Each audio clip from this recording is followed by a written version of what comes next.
Hello, my name is Mark Reid, Editor-in-Chief of Canada's History. Welcome to the podcast. Today we are speaking with Dr. Tim Cook, an award-winning author and a historian at the Canadian War Museum in Ottawa. Dr. Cook's new book, The Butcher and the Madman, deals with the often strained relationship between Sam Hughes, Canada's First World War Minister of Militia and Defence, and Arthur Currie, the first Canadian commander of the Canadian Corps. Currie is Tim's history idol, and we reached him today in Ottawa to explain why.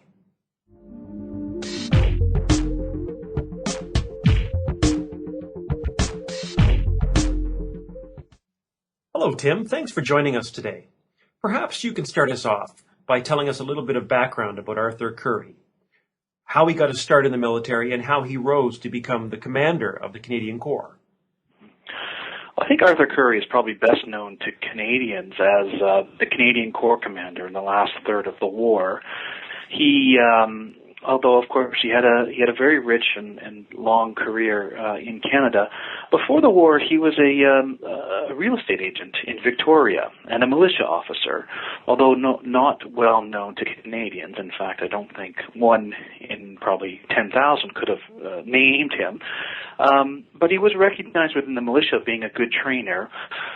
When the war started and erupted in August of 1914, Canada found itself at war. We didn't have much of a professional army at this point. So the Minister of Militia at the time, Sam Hughes, turned to Canadians, ordinary Canadians, militiamen. So these were the civilian soldiers to command the Canadian units going overseas. And he selected Arthur Currie as one of the three brigadiers, the infantry brigadiers. And so Currie was elevated into a very prominent position. And over the next 2.5 years while fighting on the Western Front, he proved his mettle.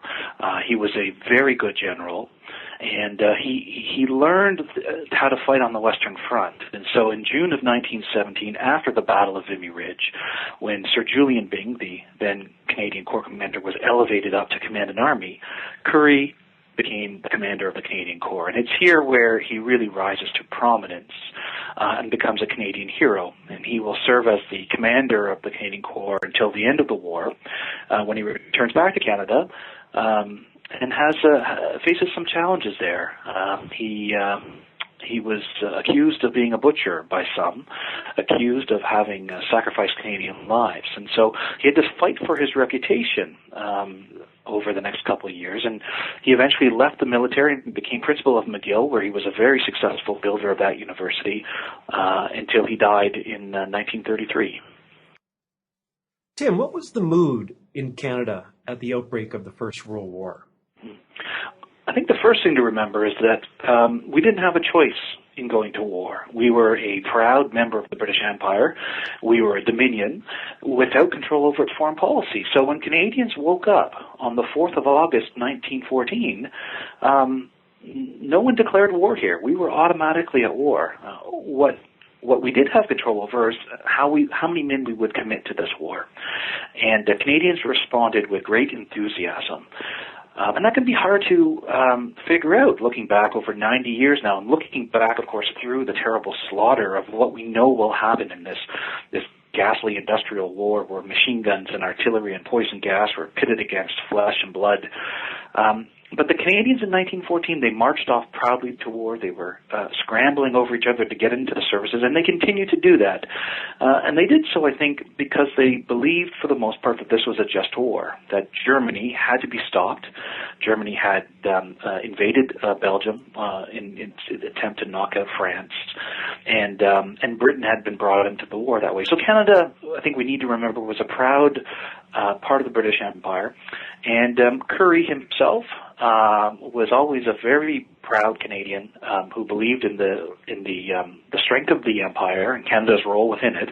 But during the course of the war, like many Canadians, he became, I think, a Canadian nationalist. He had seen what his forces had done on the Western Front, what his soldiers could do, and of course they had, by the midpoint of the war, become a very effective fighting force where they put together victory after victory.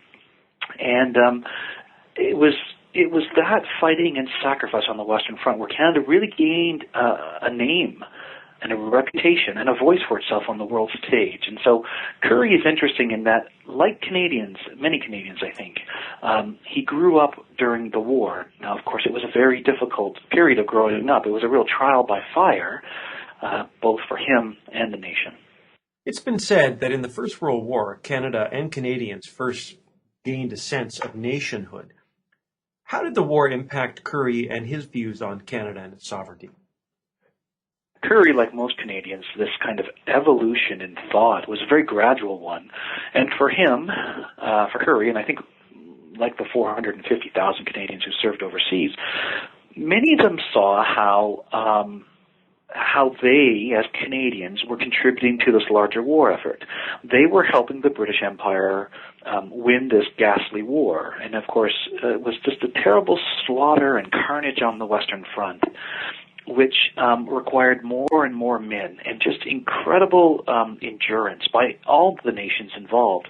And the Canadians were not only fighting here and participating, but they were achieving very good results.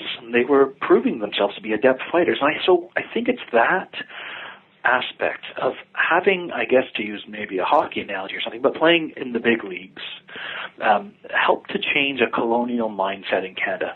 Now, it's important to note that Canadians didn't come back in 1919 and say, oh, okay, we're going to sever all ties with the Empire, we're a standalone country. No, we remained a proud part of that British Empire, but something had changed in many Canadians, and it certainly changed in Sir Arthur Currie. Now, General Currie had plenty of detractors, chief among them Sam Hughes.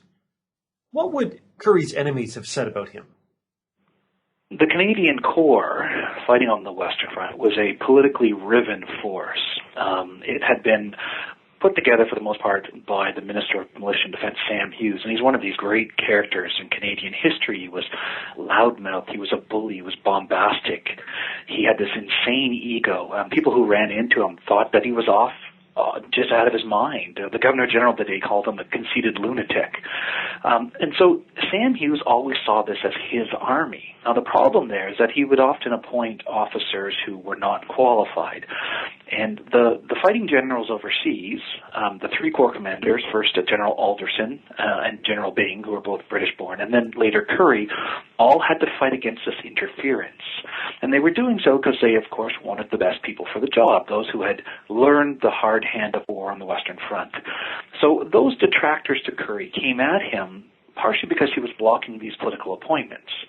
And they accused him of being a British toady, that he was just, that he didn't understand that, good Canadians should be in command here, because Currie often put good British officers in command. There were other things about Currie, too, that he was not a charismatic figure. And this is one of the things I guess I like about him. He was an ordinary Canadian. He was a good general, and he learned how to fight on the Western Front, but he was not an inspirational leader. And so some of his own soldiers believed that, that they didn't have a great man in command. They did. And there's a wonderful quote by a soldier who, looking back on the war, he says something to the effect of, "We never knew that we had such a good general in Sir Arthur Currie. He didn't come across that way," because Currie was very good at planning operations, in gathering all of the guns and machine guns, in training the soldiers, in doing all the stuff to help lay the groundwork and the foundation for victory. But he wasn't leading from the front, and of course none of the generals were. It was a war where they had to command from the rear, and Currie helped to save lives that way. And I guess the third and final charge against Currie, and the one that stuck against him, and it was made by Sir Sam Hughes, and it's one I talk about in my new book, The Madman and the Butcher, it's the terrible casualties. Who was to blame? And we have to think here, 60,000 Canadians were killed in the Western Front, during the course of the war. 60,000 dead. Now, this is from a nation of only 8 million Canadians, so today's equivalent would be about 250,000 dead over a 4-year period. And you can imagine the gut-wrenching, just the horrible effects that had on the nation. And so some Canadians blamed Currie for the losses.